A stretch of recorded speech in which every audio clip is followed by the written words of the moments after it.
not alone. You are not less than them. You can be free. You do not have to believe their lies. I have left these stones for you, my lost and misguided children.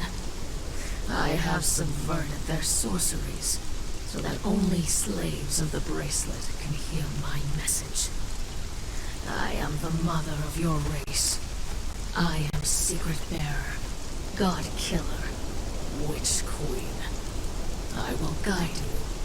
I will teach you, and when the time is right, I will free you.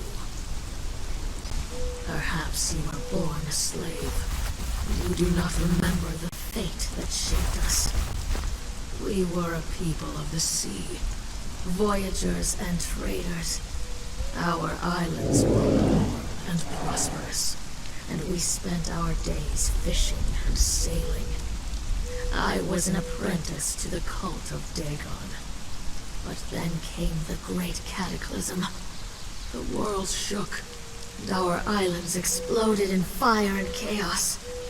Then, slowly, they began to sink beneath the waves. The dark water came, lapping, unstoppable, inevitable.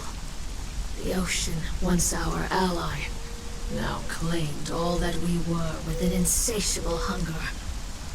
We gathered what boats and wreckage we could, and we fled into the west. To know the past, child, is to avoid the same mistakes in the future. When we fled from our sinking islands, we made landfall on the eastern coast of this continent. There were people there with whom we had traded from time to time. As we made landfall on their coastline, they took it as an act of aggression. Half drowned, numbed by the loss of our homes, the wicked Kari took full advantage of our plight. We were rounded up, chained, and put to work. That was the first time that our people became slaves. As masters, the Kari were relentless. For you, child, I do not need to detail the brutality of existence under the Kari. You live a similar fate today, under the yoke of your masters. Needless to say, there were those of us who were versed in lore that was alien to the Kari. Our island civilization was far more advanced than theirs. If the war had been a fair one, we would have shattered them with our powers.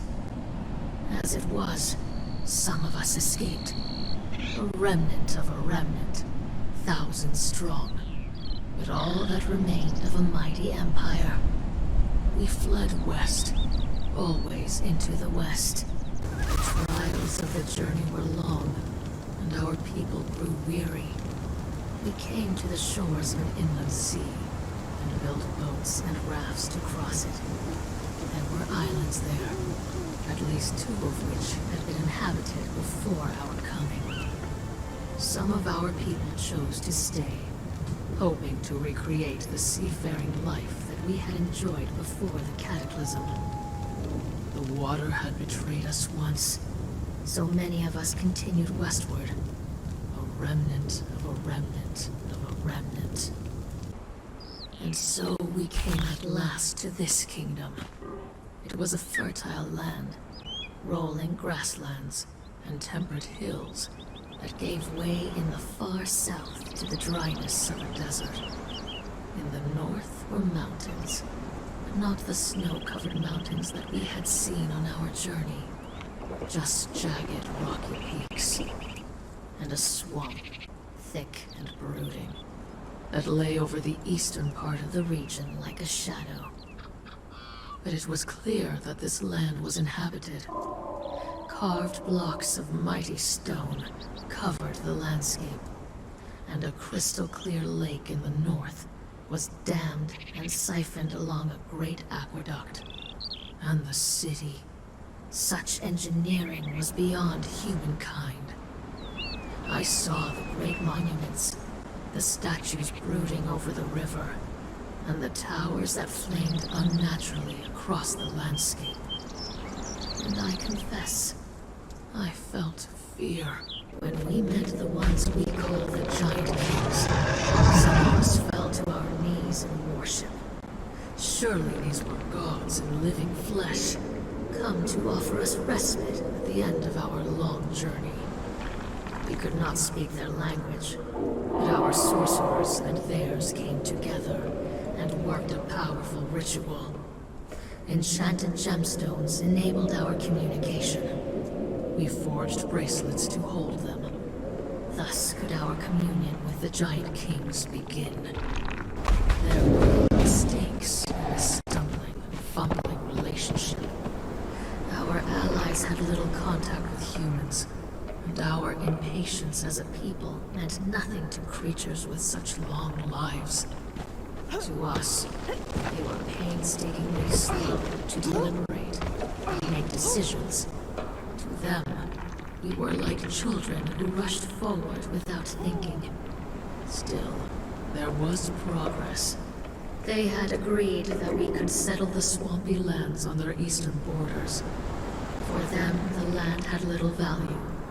But to those of us who remembered our seafaring roots, it gave us a chance to be close to the water once again. And, given time, we would be able to call upon Dagon once again. In the beginning, our friendship with the Giant Kings bore great fruit. We traded with them knowledge, food, baubles, and both peoples prospered. But the Giant Kings became alarmed, I suspect, at the rate at which we gave birth. Theirs was a people who took centuries to reach childbearing age, and they remained few in number. Whereas we spread across our lands and began to encroach upon theirs. In order to avoid this fate, I began sending scouting parties far to the north, outside of the borders of the Giant King's kingdom. They were to find fertile lands that would not encroach upon the territory of our hosts. Instead, we discovered something dark. Shall I speak, child, of the passage that our scouts found, leading into the very bowels of the earth? Dare I speak of the fantastic city that they found there? Broad squares with twisted temples to the blasphemous elder gods who were before mankind and will be ever after. No, I need not speak of these things to strike true dread into your heart, child. I need only tell you of the creatures that dwelt in the city, beings that lived only in story, and the primal fears of the human heart. For beneath the earth, we discovered what remained of the Serpent Men of Volusia.